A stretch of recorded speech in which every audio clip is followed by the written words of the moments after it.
God says in Jeremiah 1 verse 5, "Before I formed you in the womb, I knew you." Is that saying he knew who Jeremiah would eventually be or who he was before he was born? Was this like an isolated event because God planned for him to be a prophet? Obviously, God is omnipotent, so he knows everything anyway. Aristotle, who lived long before Christ, taught that everything has four causes: material, formal, efficient, and final, and that these are not mutually exclusive. 1. Materia. Let's start with the materia cause. According to our famous Greek philosopher, the materia cause is the actual physical properties or makeup of a thing, that is, it's the stuff we can see, touch, taste, and so on. Using a table for example, the wood is the materia cause of the table. The table is made of wood, and therefore the wood is the materia cause. It is a rather simple one to grasp. 2. Formal. Next is the formal cause. Stated a bit academically, the formal cause is the structure or design of a being.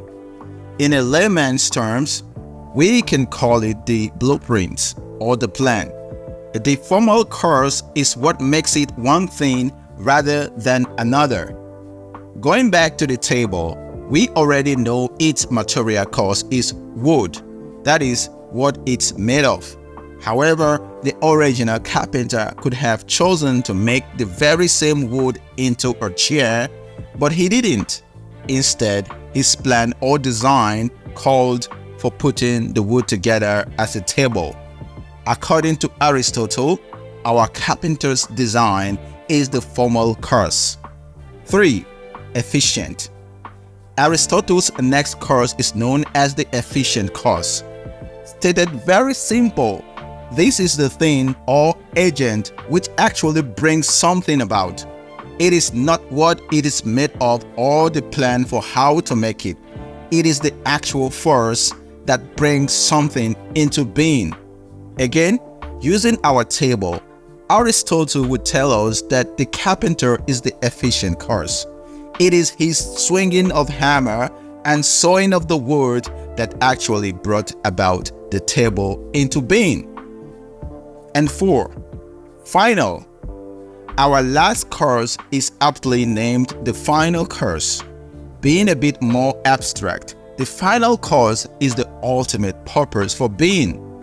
Turning one last time to the table, its final cause is to give our families something to eat on, to do homework on, and play cards around, making it a very, very special family heirloom. It has been fulfilling this final cause since even before one was born. So, basically, you yourself have 4 causes, which can also mean end, or telos, or that which draws you to your final state of being. Your material cause is your parents' sexual union. Your efficient cause is God making your soul.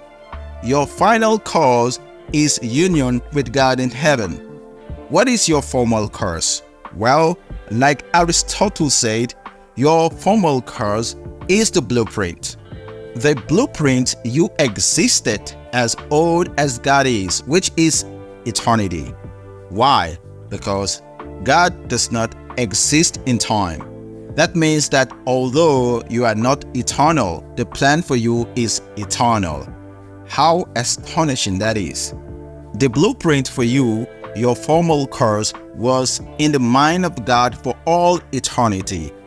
Mind does not mean a physical cerebrum, of course. Anyway, the fact that God knew that He would make you trillions of years before can't even be used in an appraisal of eternity. Technically, the earth existed is enough to bring a man or woman to tears of thanksgiving for God's precise love for each soul. So, neither you nor Jeremiah existed before your conception. But when God says, "Before I formed you in the womb, I knew you," it means that God already knew you in His eternity, even though you had not existed yet. He dreamed about the perfect you before you existed. What proof is it that of His intimate and particular and unrepeatable love for you? God bless you.